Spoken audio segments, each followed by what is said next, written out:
Hey everyone, officially welcome after the unofficial welcome that just happened.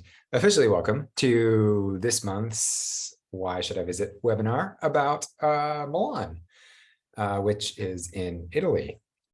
All right, well, we've already learned a fact. We're going to go ahead and get started and go through our webinar because I think Milan is kind of I mean, it's not an undiscovered gem, right? This isn't sort of Europe through the back door. No one's ever heard of this place before. But I do think that Milan is a city that gets overlooked a lot when folks are planning tourist itineraries. I think it's both a great gateway to other parts of Italy, and I think it's a really cool city in its own right. I think it sometimes gets a bad rap. So I thought I would pitch you on going to Milan. First off, where's Milan?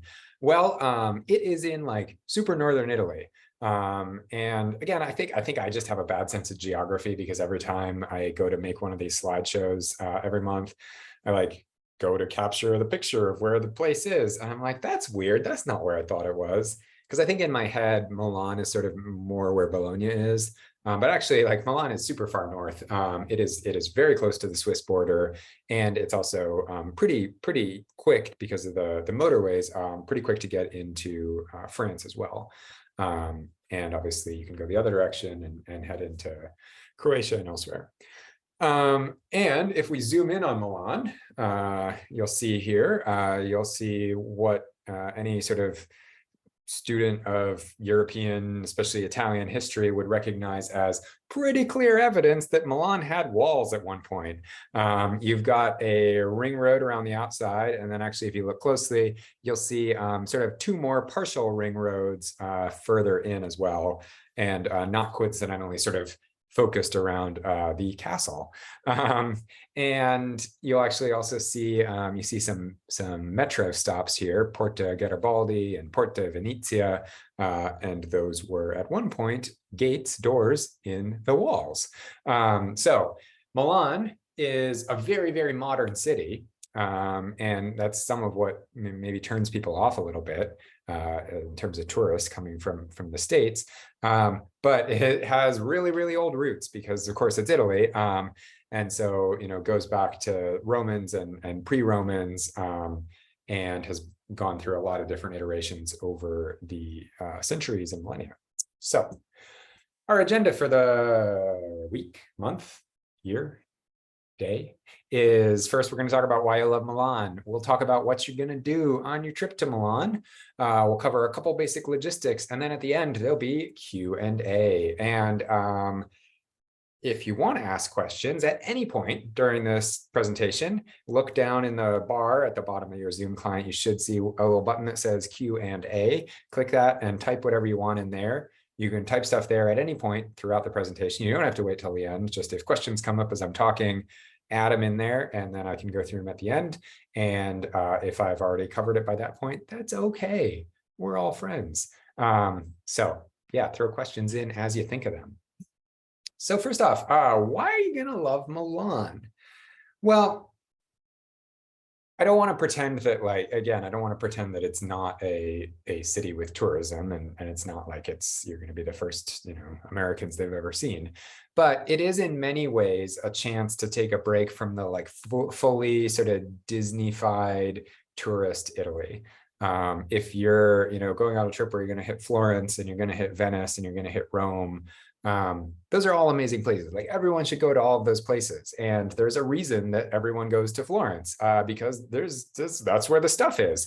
But, sometimes especially if you're doing a longer trip, and bless you, if you're able to take 2 weeks, 3 weeks to tour around Italy, you can start to feel a little bit like a commodity, right?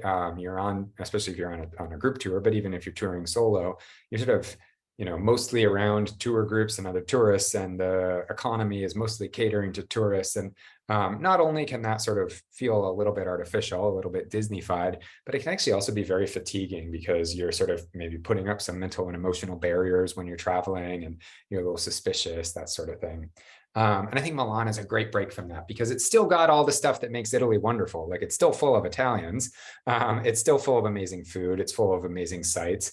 But tourism is not the main focus of Milan. And we'll talk about that more as we get into this. And so it's a chance to take a break from that while still being in a big, urban area, right? You're not out in, Tuscany in a village.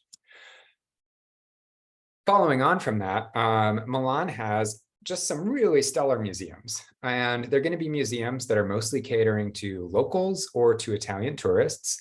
And I think it's really fun when you're in a city like this where you're not, with a couple exceptions, going to sort of check off a bunch of highlight sites. It's really fun to just sort of take a look, go to Google Maps, type in museum, see what comes up, and then go exploring. And so in this presentation, we're actually going to run through just a list of different museums that are in Milan, really accessible, really easy to visit, that give you some different slices and spins on Italy and on Milan's history and all of those things. So this city, again, because of the sort of economics of it, supports a really great museum scene, and it's fun to engage in that. And finally, in terms of like why you're going to love Milan, Milan is a great jumping off point for both day trips, like to Lake Como, as we're going to talk about, and as a sort of starting point or ending point on an open jaw tour, whether you're going, from Milan, working your way south all the way down to Naples or Sicily, or whether you're going north up into Switzerland and on into Northern Europe. Milan is a really great place for that because it's sort of, I think it's a great place to land and sort of acclimate to time zones and everything, because it's a very easy city. And so we're going to talk about some of the sort of opportunities that are available to you when you leave Milan as well. And you might be asking yourself, Colin, usually these top three, why do you love so-and-so place, is one of the pictures is of food, and there's no food. And the reason for that is sort of one, purely for practical reasons. I don't have any good photos in my photo library of food from Milan. And there's a sort of a good justification for that, which is that on one of the trips where I've spent more time in Milan, I was mostly shooting with a digital SLR. And at the time, it felt rude to take photos of your food in a restaurant with a digital SLR. I suppose that's not weird anymore. But anyway, so I just don't have a lot of photos to add, and I like to have nice photos. But also, I kind of like Italian food's amazing, but that's just sort of a given. And I don't think Milanese food is dramatically more amazing than the food you're going to get in other parts of the country. Might be easier to access, especially at the sort of mid to upper tier, to access food. And we'll talk about that a little bit as we dive in here.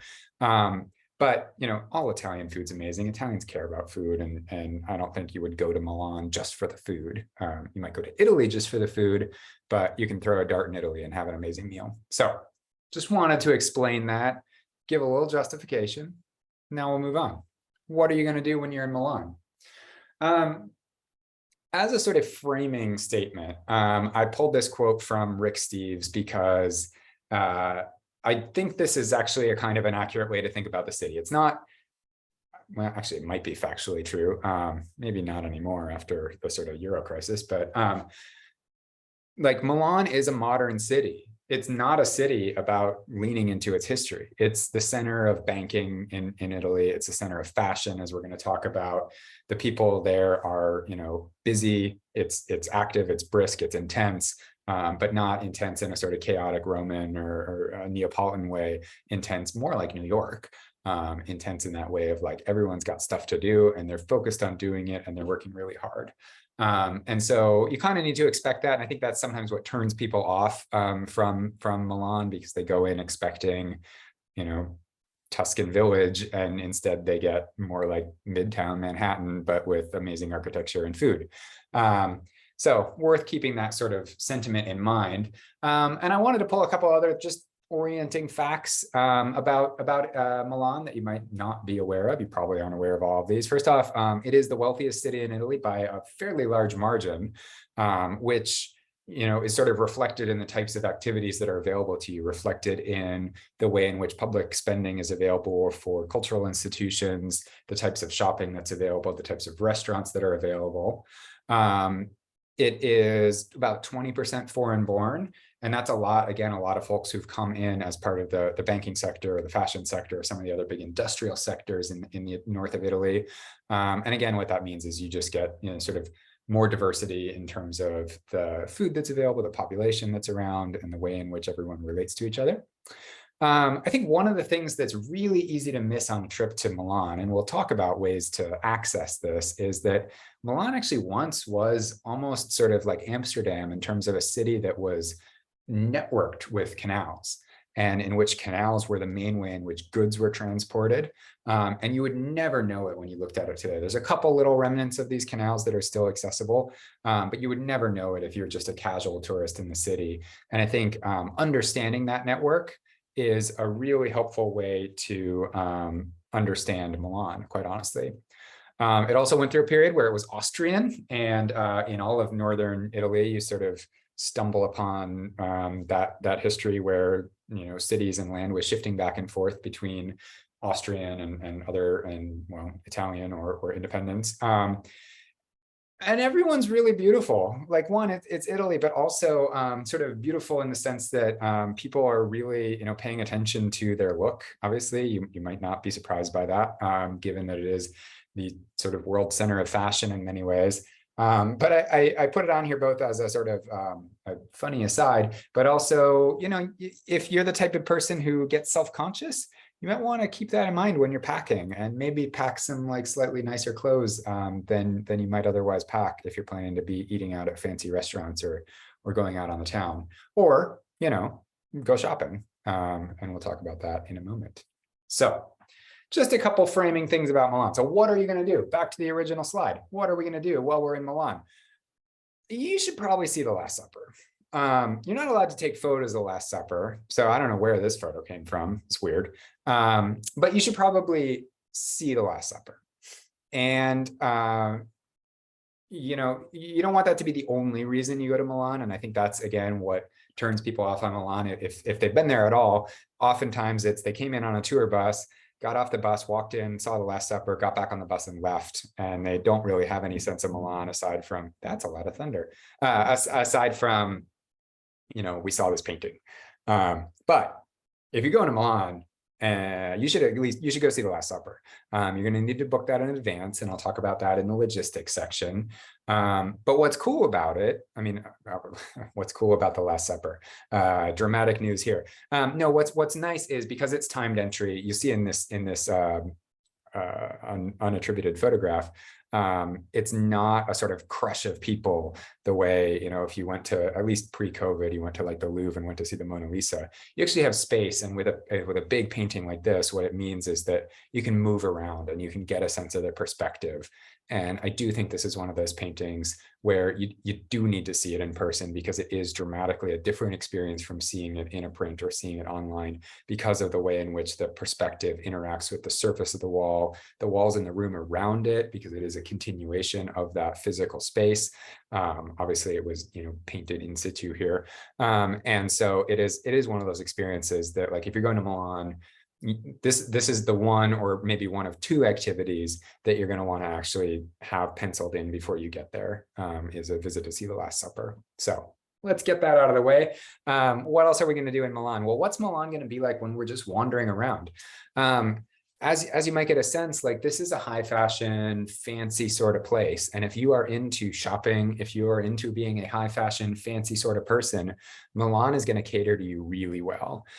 So if you're the kind of person who wants like absolutely gorgeous leather gloves, and if you want to, for example, get a custom tailored set of driving shoes, which I want to, but have not done, you can have a really amazing shopping experience in Milan. You can also go to places like this photo on the right, which is the Galleria Vittorio Emanuele II, which is, depending on who you ask, maybe the first indoor shopping arcade in Italy or Europe, or the earliest that's still operating. I don't know, all these sort of claims are somewhat suspicious, but what it is this gorgeous sort of indoor space with this soaring sort of Eiffel Tower-esque, iron roof in glass. And there are restaurants, there are shops, there are offices and things upstairs as well. Great place to get out of the rain as well if it's pouring with rain, like it was when I took this photo. But a really cool experience, and it is one of those places that is, you'll find yourself repeatedly over a trip to Milan, because it's sort of a thoroughfare.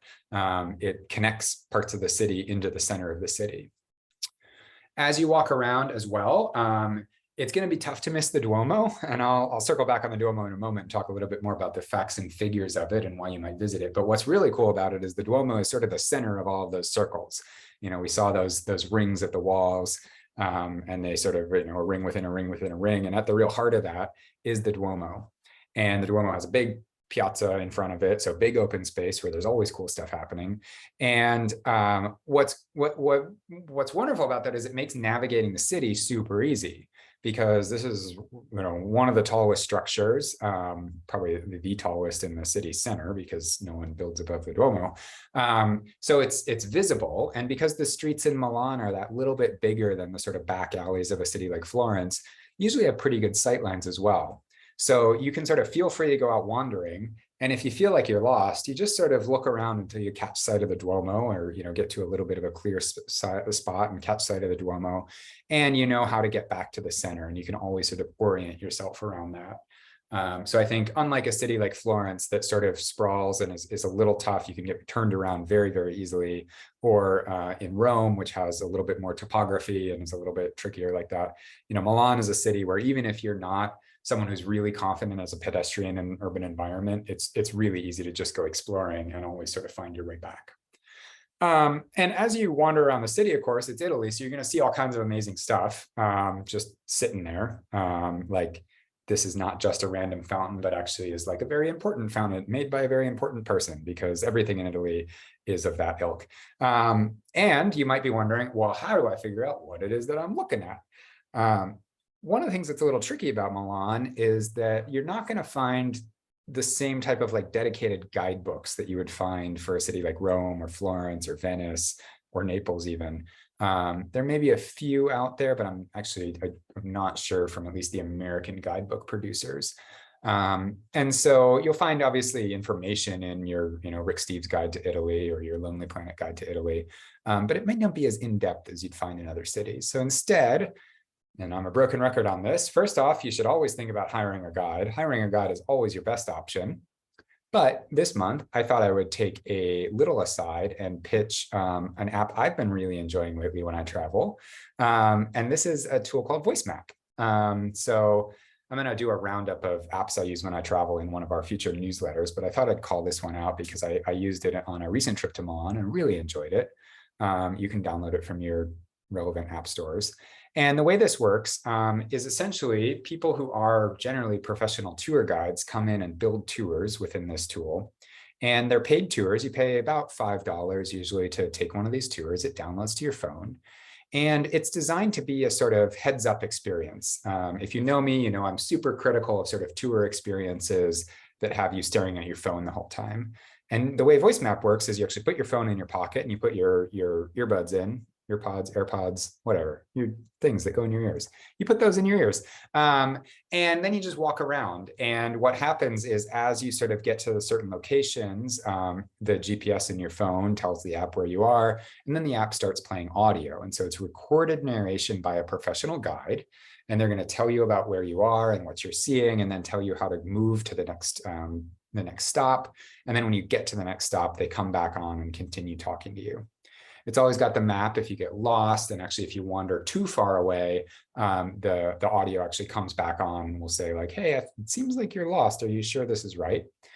Sometimes it'll also have photographs that you pull out your phone and look at, although that's a clunkier part of the experience. So this became something that a number of tour guides got involved with during COVID, because in places that had sort of real lockdowns, tour guides couldn't operate at all. And so people who were used to leading, groups of Americans around Milan would start creating tours on VoiceMap. And the tour I did here, The Mysteries of Milan with Deborah Robinson, was a really great tour. Again, for $5 or something. I learned so much about Milan. She takes you and shows you where you can see the remnants of the canals. You can sort of get a sense of how the architecture was impacted by the canals, and hints of the loading and unloading and those sorts of things that are still available. She talks about these grand plans the Italians have to reconstruct the canals, which are very squarely in the category of things Italians talk about but probably won't do. And you get to, you discover what that fountain I just showed you is all about. That was taken while I was taking this tour. And I think it's a really fun activity. And if you're especially not someone who wants to do a sort of group tour, or maybe it doesn't fit into your schedule, or you weren't able to plan in advance for that, having this app installed is really cool because you can pull it out and find tours in any city you're in, and they're usually a really high quality. 99% of the sort of free tours you find on the web, the like walking tour things, are just trash. And these are actually curated. And of course, you pay for them because you value the expertise of the tour guides. You should always, look at this while you're in your hotel, and you can download on the Wi-Fi because sometimes the downloads are pretty hefty. But voice map, that's my aside about voice map. Definitely check it out. Sometimes they're better, sometimes they're not great, but I've enjoyed all the voice maps I've done all over Europe, and actually in the US as well. So take a look at that. Anyways, back to Milan proper. Let's circle back and talk a little bit more about the Duomo, because it is tough to miss. It is the second largest church in Europe after St. Peter's. It is technically the largest church in Italy because St. Peter's is not in Italy, it's in the Vatican. And like all, massive churches, it was, they started construction in the 14th century, and officially they ended construction in like 1958. And then of course, immediately started on restoration work. You can see the scaffolding in the photo. But it's, an earlier church than like the Duomo in Florence, for example. So it's much more of this Gothic style. So very different sort of structure. And in addition to going into the church and being awed at the, the art and the space and all of that, I mean, it's really big. The Duomo has a few other really cool activities that are sort of not to be missed. The first is, if you get the right ticket and pay a few euros, they let you go up on the roof. And you can just wander around. There's not like a guided tour of the roof. It's just like you show your ticket and they say, there's the stairs, or I think there's an elevator, not a big elevator. And you just go up to the roof, and then you wander around, and you wander up and down to all the different levels, and you can get up close and personal with all these sort of Gothic sculpture and gargoyles and this very fine ornate carving. And amazingly, or maybe not amazingly, they let you up there sort of rain or shine. So I was up there in a fairly intense rainstorm, walking on slanted marble on the roof of a church, and the Italians were just like, well, don't fall. But super, super cool experience. If you know me, like anytime I get a chance to go behind the scenes, whether it's on a roof or in a tunnel under a building or something like that, I'm always going to jump at that opportunity. It's not like this is an undiscovered thing. There's going to be plenty of other people up there, but it's a really cool sense to get a different perspective on the building, and also a different perspective on Milan. So an amazing place to be at sunset, depending on the time of year. Maybe you could be there at sunrise as well. And you can also see in the background here, you get a great view into all of the different rooftop bars and restaurants and private residences that surround the Duomo. So you can sort of scope out which one you want to go to after your visit. So don't miss that. Also, general tip about Italy, but especially in Milan, most of the big cathedrals are going to have their own museum, and they're almost never in the actual cathedral building. So in Florence, for example, the museum is behind the Duomo, the Museo dell'Opera del Duomo. In Milan, it's just to the east of the Duomo. Don't hold me to that. But I think a lot of people miss these because in both Florence and Milan, they're kind of nondescript entrances. It'd be easy to not realize there's a massive museum there. And what these museums usually get you are a few things. First off, they're usually going to have, and do have in this case, exhibits about how the building was constructed, about the history of the construction and the architects behind it, and give you a sense, this building officially took 500 years to build. What did it look like at the different stages along the way? How did that transformation happen? All of those things. The museum's going to unlock that. Often it's also going to get into the archaeology that was discovered during the sort of building of the museum, or has been discovered since, about usually like the Roman temple or pagan temple that was underneath this that the Catholics built on top of. And you're also usually going to get access to all kinds of art and sculpture that it was once in the museum and is no longer there. That's generally the reason these museums were created in the first place, is the things that need to come out of the building for preservation or conservation. For example, in this case, sculptures from the exterior that were being destroyed by pollution often go through a conservation process and then get brought into the museum, and then a replica is actually put up on the outside. And so these museums at the Duomo usually get you access to see those types of things up close and personal. So I'd strongly recommend just keeping an eye out for that. It's true sort of all over Europe, but especially in Italy, I've found that it's sort of easy to miss what are fantastic museums associated with the big cathedral in town. So a couple of things to think about with the Duomo. But I mentioned that Milan is full of like fantastic museums, and I thought it would be fun to just run through a set of different museums. As I said, if you're going to Milan for a couple of days without a really strong itinerary, it can be really fun to just go to Google Maps and type in museum, or go to TripAdvisor and type in museum and see what comes up. Because if you're interested in fashion, there's a whole set of museums around fashion or design. Again, there's a couple really stellar museums around design in Milan. If you're interested in industrial history, if you're interested in banking, there's a banking museum. So I think that's really fun to just go to some of these sort of lesser museums and you find one that's like super cool, and then you have something that's a little bit special to you that you can tell your friends about back home. So here's a quick list of some of the museums I love in Milan, but I would encourage you to discover your own as well. First off, we'll start with the most important one, which is the Alfa Romeo Museum. No surprise there. Actually, it's technically slightly outside of Milan, but you can get to it via bus, or if you have a car, it's a very easy drive. And they redid it just a few years ago. So it's a beautiful modern museum where you can see some of the most beautiful and valuable cars in the world. So I won't bore you with all the details there, but if you're a petrol head, you probably know that you're supposed to love Alfa Romeo, and so if you're in Milan, you should probably go to the Alfa Museum. But moving on, one that I think is super, super fun is, and let's see if we can get through this, the Museo Nazionale della Scienza e della Tecnologia Leonardo da Vinci.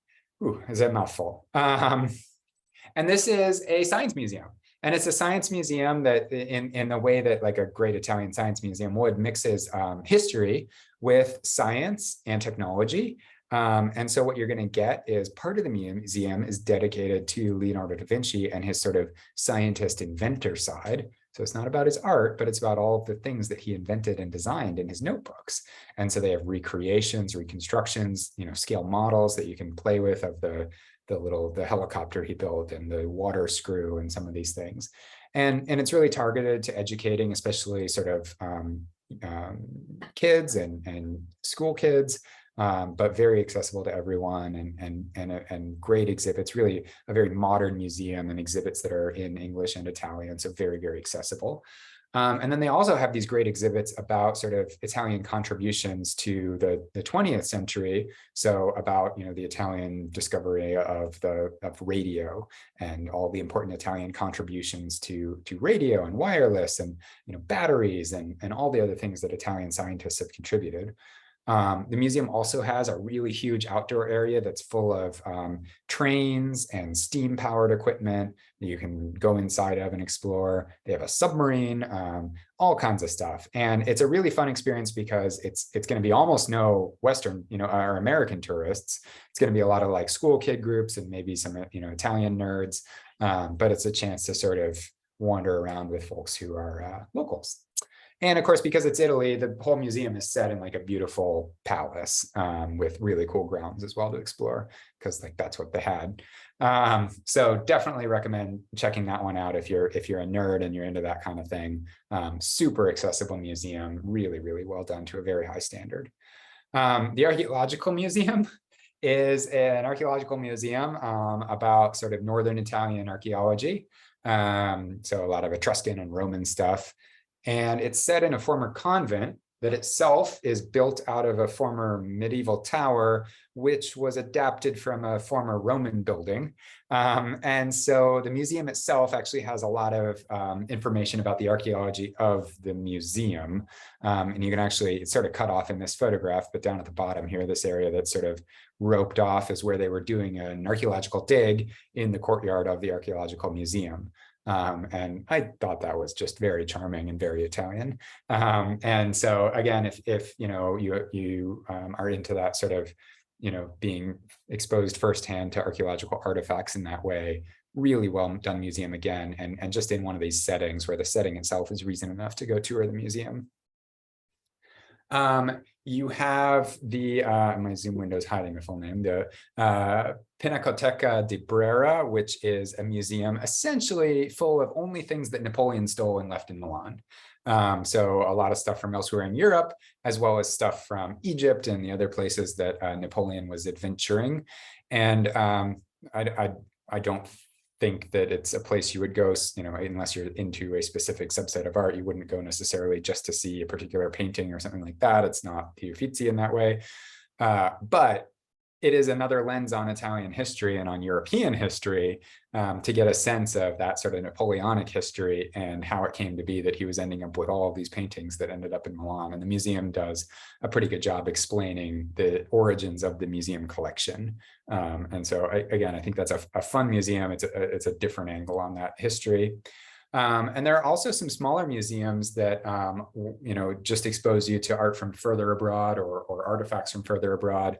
I particularly like this piece from the Museo Poldi Pezzoli, because it's the painting where the reverse of the painting is an image that you would flip the painting over sort of and have this skull with this statement about death coming to us all or something like that. But this was a private collection, basically an Italian merchant who was really into art, collecting art from all around Europe, especially a lot of Northern European art, and bringing it back here, and then eventually opened a private collection. So if you're interested in some of that broader art history, or maybe you're a little burned out on hours and hours of Renaissance art, there's some really great opportunities there.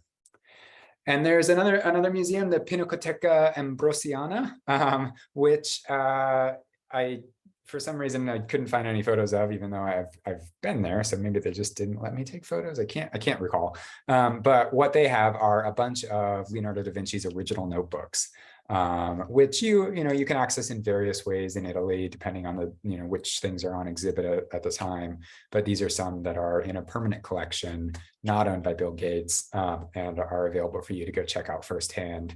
So if you are sort of, and obviously the picture here is a joke, it doesn't have anything to do with the Da Vinci Code. But if you are someone who's really fascinated by Leonardo da Vinci, and especially that sort of science and biology and anthropological interests that he had, seeing those notebooks firsthand is reason enough to go to this museum. It's a very easy to access museum. So that's just a quick taste of some of the fun museums you can find in Milan. And those were all ones that I've been to without sort of having a specific plan, but just by sort of looking around and looking through TripAdvisor, flipping through guidebooks and saying, that sounds fun, I'll go check that out. So I would encourage you to find your own exciting museums.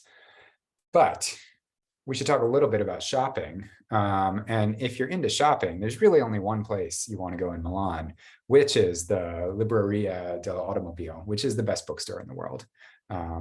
Again, I won't go deep on this, but if you're into cars, like you go to a bookstore and there's like some books about Ferrari and like a book about Ford Mustangs or whatever. You go to this bookstore and it's like, oh, there's 3 books on the history of the TVR Griffin, and about the Monteverdi 400i, or random manufacturers, the ATS, right? Who's it? Like ATS made 12 cars and someone made a book and made 100 copies of the book, and this bookstore is going to have it for sale. And so I love it. It's fun. There's a guy there. He owns it. He runs it. He loves to talk about cars. He doesn't really speak English, but you can say like Alpha, and he says Alpha. So again, you get my point. I always bring back a lot of books. My bookshelf's full of books from this bookstore. I mentioned, that you should definitely book your ticket in advance for the Last Supper. The other thing I might encourage you to think about in advance is take a look and see if there's anything playing at the Teatro alla Scala, the opera house. And if there is, doesn't matter what it is, if there's anything being performed, book a ticket. Tickets aren't super expensive. They're pretty accessible. And it is an amazing space. And more than just being an amazing space, and I'm certainly no opera connoisseur, it is a chance to be around sort of Milanese folks. And so again, this is one of those cases where I hope you packed some fun clothes. I hope you packed some nice clothes, I should say, because everyone else is going to be dressed better than you. Even if you're dressed your very best, everyone's going to be dressed better than you. But you do want to dress up. You do want to be in your fancy clothes, and you embrace that experience. It's a really fun way to go and spend a night on the town. You can, do a nice dinner before or after the show, and then, do the opera. They've got little screens with translation so you can follow along, but even if you can't follow along, it's still going to be a stellar experience. So this is, probably the premier opera house in Europe, or one of them. And it's an opportunity not to miss. And I think most tourists probably do miss the opportunity. If you're really into opera as well, they do a tour that is a behind the scenes sort of tour, and the specifics of that really depend on what's being performed at the moment and how the schedule is running. So just check the website or stop by the ticket booth and sort of ask around about what's available in terms of those tours. But I know that is something people really enjoy. So that is a quick run through some of my favorite things about Milan. It's a great city to just wander around, to pop into different museums and churches. Of course, you're going to be eating amazing food. You don't need to spend a whole week there, but I think it's a really great city to land in from the US. It's just as accessible as pretty much any other city in Italy, which means you're probably going to be connecting in Amsterdam or Paris if you're coming from the Midwest, and then flying on to Milan. But it's a really accessible airport. It's easy to get from the airport into town. You can do your sort of jet lag accommodation in Milan where you explore, have a low-key time, visit a couple sites, and then move onward to other places. So what kind of places might you move onward to, he says, as a transition? Well, there's some really good day trip opportunities out of Milan. And the one I wanted to focus on is heading up to the Italian Lakes District, and specifically to Lake Como, which is a really easy trip out of Milan. It's a single train, a direct train. It takes about an hour and a half. So you can make this a day trip or do it as just a really fun overnight if you want. Head up to the Italian lakes and pick one of the towns along the lake. Once you get to Lake Como, you'll be coming into the town of Como, and from there you can get to any of the other towns and villages around the lake via different types of boat, water taxis and things. So there's high-speed hydrofoils, there's scenic tours, there's essentially straight up taxis. So it's very easy to jump from Como to anywhere around the lake. And you can go to, a town like Bellagio and just chill by the lake, have an amazing meal. There's all kinds of spa opportunities and yoga opportunities and all of that kind of thing. Because this is a place for really fancy people. I think most people, for whatever reason, would think of like George Clooney. I think George Clooney has a place and spends a lot of time in Lake Como, but it's, that sort of people who are better than us. They spend time in Lake Como, and you can spend time there too.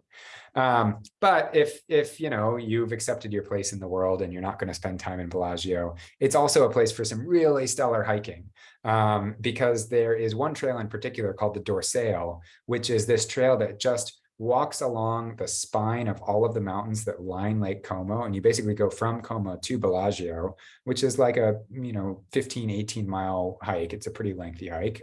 You can do it in a day if you're aggressive. A lot of vertical change and all of that. You can also do it as a multi-day where you stop off in villages. And beautiful scenery, unless like in this photo, you're sort of hiking in the clouds, which is also super cool. But I don't know, I think it's a really unique trail experience because you really are just walking this spine the whole way with Lake Como and all of that sort of beautiful stuff down below you, and then looking off into the Dolomites the other direction because you're getting up into the mountain ranges. So, whether you're coming to the Lakes District to, just relax and take care of yourself, or whether you want to do outdoor adventure, really great opportunity. You're also, when you go north out of Milan, you're driving into the territory of the best driving roads in the world. So if you are a motoring enthusiast and you're going to be renting a car anyways, spend a little time in advance planning your route. This is the Stelvio Pass, which is one of dozens or hundreds of absolutely stunning roads in this part of Italy and Switzerland and France. And if you're not scared of heights, this is an opportunity not to be missed. So definitely keep that in mind. And lastly, if you're looking for some outdoor adventure in the Dolomites, I would also point you towards some climbing and hiking opportunities. So this is a type of sort of mixed hiking and climbing called Via Ferrata. It's hard to see in this photo, but there's a steel cable bolted to the rock face, sort of at hand level here. You can just make it out in this photo maybe. And so as you hike, you've got a harness with a couple lines on clips, on carabiners. And so you clip into the cable, and then when you get to a bolt, you sort of move one carabiner and then move the other. Or if you're in a hurry and you don't want to do that, you just sort of don't fall.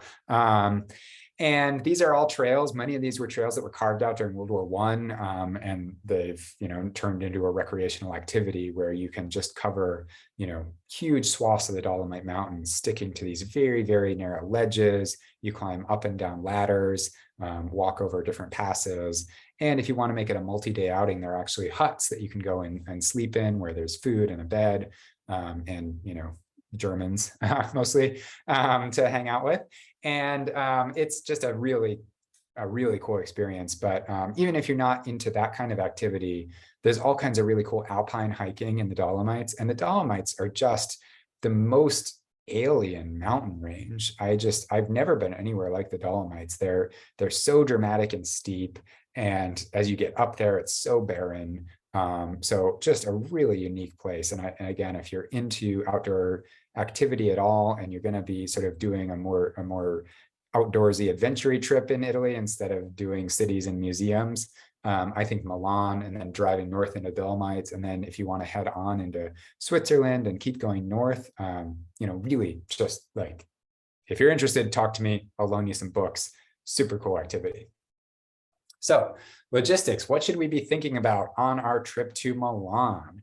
As I said, super great airport, really great metro system, very easy to get around. If you're the type of person who's not totally confident, like jumping on city buses, there's a subway system. It's very easy to navigate. So, if you're going and you're going to be in the city itself, you're going to have no problem moving around without having to resort to like Ubers and things. It's, not that bad for driving. It's, not Naples. And like, of course, we grade on a curve here. So it's not as bad as Naples. If you're used to driving in Wichita, it's probably like a little bit more intense, but there's a fair amount of parking in the city. There's a lot of sort of city-run underground parking that's available. It's not super expensive. And so if you are sort of renting a car and you want to come into the city for a day, that's doable. Not ideal, but doable. And I think it is a really great option for doing open jaw tours, either with trains or renting a car and driving. So that would be flying into Milan, and then maybe spend a couple of days in Milan, pick up your car, and then head onward either north or south, up through Switzerland and up to Northern Europe, or down south, if you want to take a trip all the way down to Naples. If you just want to stick to trains, there are high-speed trains out of Milan that'll get you down to Florence or Rome or over to Venice really, really quickly, very affordably. And so definitely keep Milan in mind. And if you're a budget traveler and you're not sort of locked into a specific itinerary, sometimes getting to Milan is substantially cheaper than getting to Florence or Rome in particular. Rome tends to be a fairly expensive flight destination. So, if you're not totally set on a specific itinerary, consider flying into Milan. And even if you do like flight to Milan and then train down to Rome, sometimes you'll save, up to 50% of your ticket price. So MXP airport, keep it in mind. I haven't found a lot of really stellar Airbnbs in the city. There are plenty, but I've never been wowed by one. But I've stayed in some really great boutique hotels. There are also some sort of more traditional bed and breakfast style guest houses that can be really fun if you're into sort of meeting some other travelers.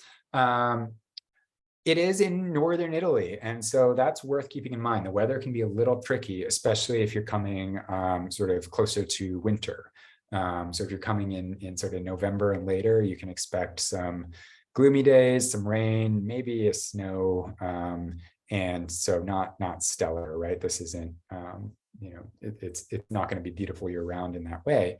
But if you're sort of doing shoulder season travel, so that would be late April, early May, or maybe late September, early October, that can be a really great time to visit because you're going to miss out on the tourists, but you're going to get some of that really nice, fresh spring or fall weather.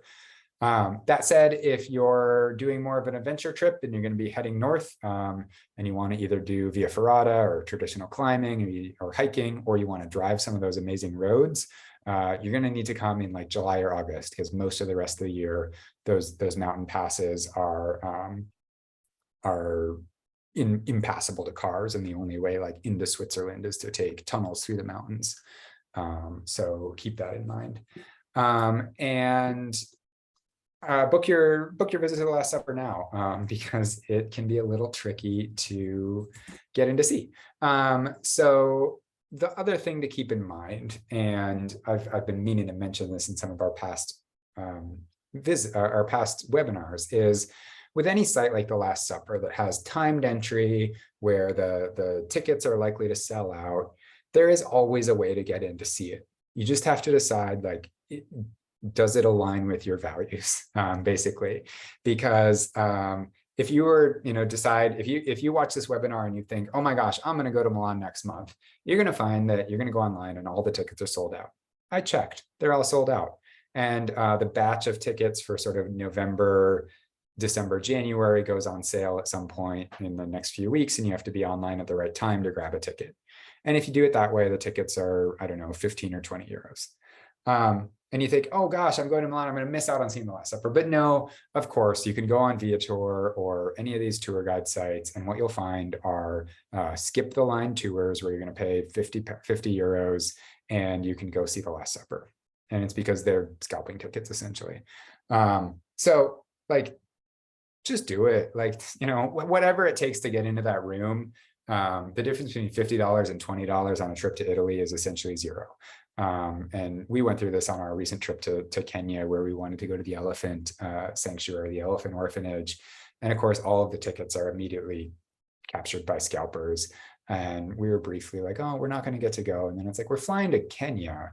The difference between like a little bit of extra money to have someone take us there and get us in is like, you do it for the experience. So anyways, brief aside, just figure out how to get in to see these sites.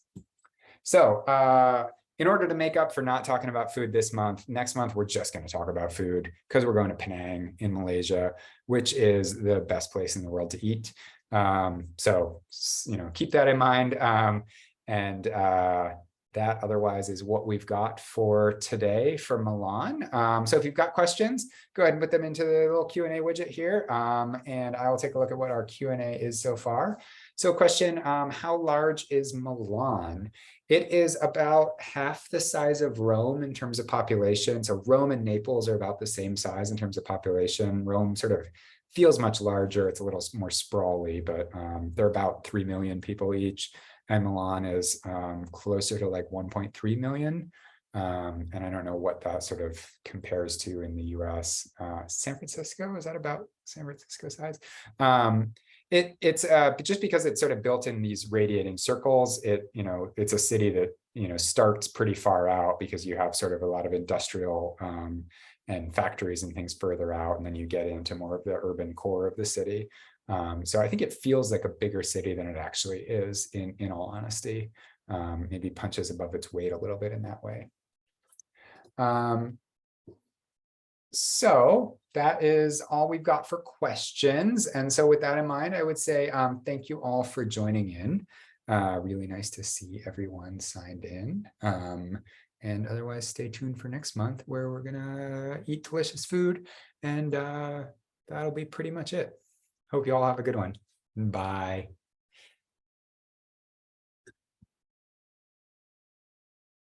I never remember how to stop recording. Stop recording. Bye.